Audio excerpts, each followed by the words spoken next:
Hi, Negro. What's up, Negro? What's up, guys? She's Tay. And he's Jay. I don't know why you like change it up all the time. It's fun to keep them on their toes. You know what I'm You saying? keeping me on my toes too. I gotta keep you on your toes too. Oh, Jesus. So this week we're gonna talk to you guys about roommates. When you're in college, you're probably 9 times out of 10 gonna have them, and even when you're in the adult world, just starting out, you're probably gonna have them. Because sadly, we can't afford to live by ourselves right after jump out of high school. And sometimes you'll get the best roommates. Sometimes you'll get the less than good roommates. Let's talk about it. So I guess the one thing about roommates you always gotta be aware of and careful of. Sometimes you'll get to pick who they are. Other times you won't get to pick who they are. Cause I know when I moved into my freshman dorm, I didn't per se have anybody to pick because not many kids from my high school came to UCF. And for two, the ones that did, I didn't really hang out with them that much. And Taylor, on the other hand, I lived with my best friend, Ty Roberts.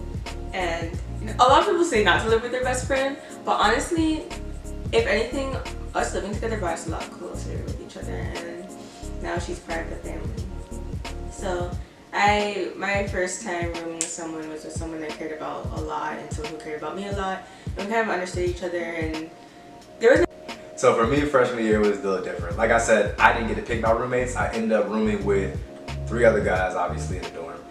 One of them was Ari, another one was Lawrence, another one was Chris, and then we're not gonna get into what happened, but Lawrence ended up, leaving the dorm after fall semester, and he got replaced with Richard, somebody that grew into the Floor family.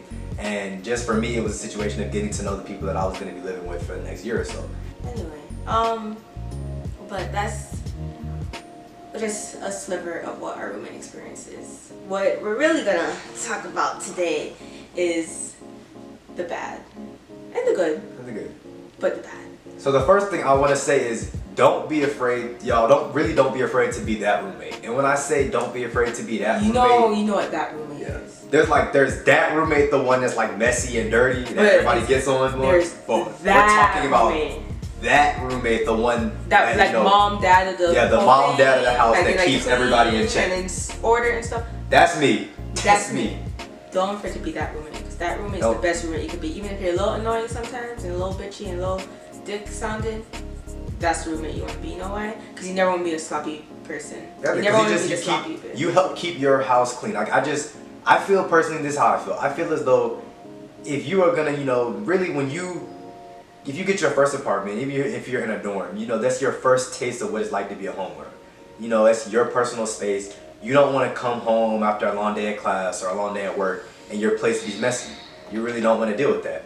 And if it's just you, then it's, you did it, so you got to clean it up. But if it's you and a couple other people, don't be afraid to sit, your roommates down and have, the house meeting and say, look, this is what we should do. And, one thing I've always preached to my roommates is that I care not how your room looks. I don't care what you do in your room, because your room could be a mess, and that's fine. I can't control what you do in your room. But the common areas that we all share, whether that be the kitchen, the living room, the laundry room, whatever you might be, we should keep that clean, because if people we ever see that. Exactly, people see that. If we ever have guests over, that's the first thing they see. That's the first impression that you make on people when they enter your house for the first time. And Jalen's case is different from mine, because Jalen right now lives in a student housing apartment kind of thing, right? Mm-hmm. I live in a house. I come home from work or practice or school or something. I'm coming into a house. This is a home. It's literally like I'm coming home. My mama ain't here though. So when I come home, I'm expecting it to be somewhat tidy. I don't want a tornado to the front living room, to the kitchen, to the back living room, to the back patio with the pool, to like everywhere. I'm expecting like some sort of order in the house. Sometimes that's not the case. As Jalen said, I don't care what you do in your room. If your room's messy, that's fine. My room, y'all can't see it. It ain't cute right now. It's a little hot mess because Taylor is going through some busy lifestyles. But that's okay, because it's my room. Whoever I create in my room, that's my personal space. Once you come into my personal space, like, it's because of me. It should not be because of anyone else who's living here. The common area though, my mom could be visiting, my daddy could be visiting, my friends, anyone could come through this front door visiting. And if the common areas are filthy, they're gonna like, it looks bad on me also. Even if I'm the cleanest person in this house, Not saying I am. Because your house is a reflection of you as a person. Every single time there's a party or event or someone's friends are coming over, I make it a point to clean up the room because I don't want anyone to think that I'm the reason that it's messy. People usually come over when it's like my roommate's friends. They usually come over and they see me cleaning something because it's like I get anxiety thinking that someone's coming to the house and it's not clean. And I get it. I literally get it from my mom because my mom used to say, Taylor, like, if you keep the house clean when people come over or whatever, like, you never know what happens. And she's right. Because I never, like, literally spontaneous pop-up visits will happen constantly. And there's nothing wrong with, you know, having a party here and there or doing anything that, you know, requires inviting guests or just doing something with your roommates, like hosting a game night. It's a matter of keeping it clean so that you guys can carry out your daily operations of your life. And it's just, parties are fun. They actually bring you together as roommates. It's nice to, you know, do things with your roommates because those are the people that you have to live with for a year or more. You know, it's nice to have them as a support system, as your family, away from your family. You know, the people that you can go to, talk to, and just do stuff with because it's who you have to live with. You know, you should be comfortable talking to them, having fun with them, hanging out with them. And even if you have a rocky start, you know, don't be afraid to try to just, you know, get better, you know, get to know them better because it's a process. If you have to live with people, at the very least, you should be comfortable with talking to them when they're sitting around your home. I'm not saying you have to go out and have dinner with them or go to the mall with them or go to Disney World with them, but at least be, you know, comfortable to talk to them and just be yourself around them. Yeah. Sorry, I lost my train of thought. But also, like what he's saying, to be comfortable with your roommates. Yeah, like a party here and there, it's nice to throw, but like also think about the fact that it's easier to throw a party because, you know, like you really should be cleaning up before the party. If you're not, then we have other things to talk about. But like, it's easier to clean a house when it's already clean. Like, see what I'm saying? So like, I think that's like a huge point everyone ceases to remember is that when your house is consistently clean, it's easier to clean up that house because then there's not as much effort that you had to put into it. You know, so like in my house we have a chore chart. It doesn't get followed all the time. There's only a few people, Sadar and I, that follow it. Shade. That follow it consistently. But like it's there for the principle of the thing that there should be some sort of order into the house. 4 chores. Each person gets 1. You should at least be able to do that to complete it within a week, you know? So things like that really help. Oh, back to cleanliness. So in regards to cleanliness, going back to Taylor's chore chart, there's nothing wrong with setting up a schedule to, you know, decide who's gonna wash the dishes one week, who's gonna mop the floor this week, who's gonna sweep the floor. Structure is very important when you're living with strangers. It really is. And it's not saying like you have to be the structure person, but just having a structure is very nice because then if people fall out of the structure, then you know who's falling out of the structure, you know what I mean? If something doesn't get done, you know who is at fault, who is being the dirty person, who's being that sloppy bit. Just saying. Also, it also keeps like, it's easier to follow a ordered plan than to follow like, I'm gonna clean up that mess and that mess and that mess and that mess, when really you should be cleaning all the other things in the house, you know? But also you have to also remember that not everybody that lives there is going to be, you know, not everybody's gonna jump to be conforming to your standards. You have to remember that everybody acts different, everybody's raised different, so you kind of have to come together and reach a common ground. Like, I never understood that segment more in my life. Like, my mom's level of cleaning is at a whole nother level of like cleanliness, like OCD level. And since living here, I really understood like how different people were raised and how different people clean, because I clean so it's kind of like spotless, and other people clean just so like they know it's clean. And like there's a difference. Like if you should know what I'm talking about. Like some people clean it like bleach, wipe, and you're done. Like I clean it like bleach, wipe, like look at it, scrub it up where it needs to be done, like pristine, like showcase level kind of cleaning. And it's not even that like I want to clean, because I don't like cleaning. It's not enjoyable for me. It's a very like unpleasant experience. It's like stressful for me. But like when things have to be done, they have to be done. And it's kind of annoying when you're kind of the only person who realizes. I'm not saying that I am, but it's annoying when you're the only person who realizes that things need to be done, things need to be cleaned in the household, because you don't want to have to come home every day and be like, oh my gosh, like the dishes are full, the sink's full of dishes, or the stove's filthy, or the countertop's disgusting, people are leaving their crap everywhere. Like, we're all guilty of like leaving things where they shouldn't, or like doing things that they shouldn't do.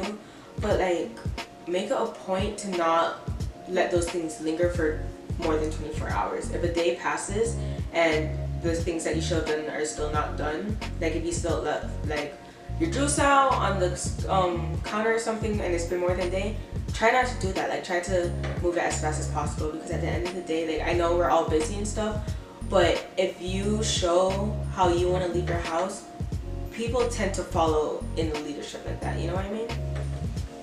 I'll say, back to the dishes thing, I have never understood more how my mother feels until this year. You gotta rinse your dishes before you put them in the sink, you guys. Mommy, I am so sorry. I'm sorry. Because I understand exactly how you feel about dishes, because I'll be first one to tell y'all, I get on all my roommates, especially one in particular, about dishes in the sink. Because it's really just, it's a matter of the fact that there is always at least one of us in the apartment at one time. So even with our dishwashing schedule, which one of them likes to follow to a T and be petty and talk about it's not my week to wash, it's just a simple fact of... Was that shade? Yeah, it was shade.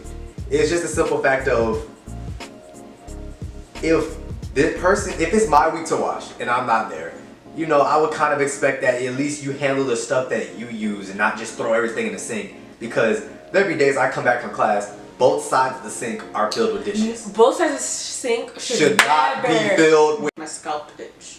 To not go on another rant, because we've already run over time before, cleanliness is next to godliness. That phrase has never been more true. It will never be a false statement.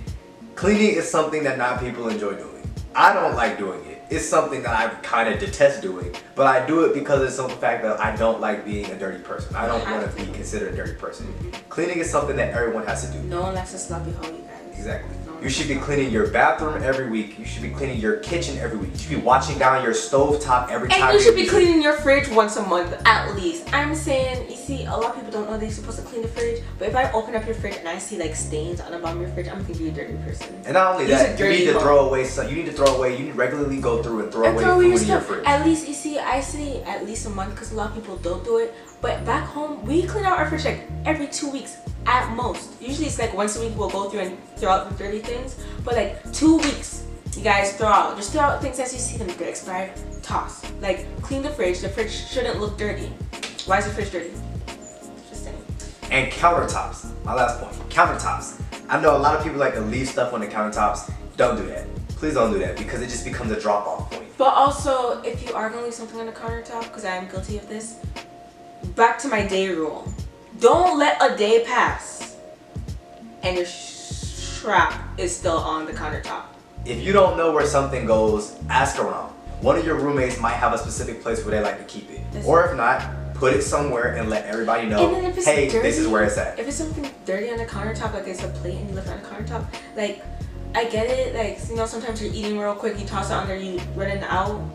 But like, when you come back, move your thing into the sink, rinse it out, put it in the sink, or like if it's juice that you left out, put it back in the fridge. Like, whatever you do, just don't, like, as fast as possible, you guys. Like, it's easier to clean when you're already clean. And please, please, for the love of God, do not adopt the I'll do it before I go to bed mentality, because that just makes more work for you. You ain't gonna do it before you go to bed. Oh, trust me. I was supposed to wash dishes like 2 nights ago before bed. And I really was going to, and guess what happened? You didn't do it. I went right to my bed. I went right over here and I fell asleep on my bed. Didn't even touch them. Came back the next day, it's like, oh, I'll do it before work. Didn't do it. Slept through the alarm, so I had to rush out the door. Didn't get to do it before work. I had to wait until I came back from work and back from practice to come touch these dishes. So, like I said, when you have the time, do it. Because I know for me, if there's dishes in the sink and it's my week to wash, I take naps most days after I come back from class. So I'll wash them before I take my nap. It takes a little bit, but it means I don't have to do it later. But I think that's all we got. You guys, the summary of this video is just... be clean. We're all gonna get to the point where we have roommates, and if you're not, you're lucky. But a lot of us will have roommates. And sometimes you'll like them, sometimes you won't. But at the end of the day, you gotta be clean. So, with that being said, like and subscribe. Comment down below. Tell us what you think about the video today.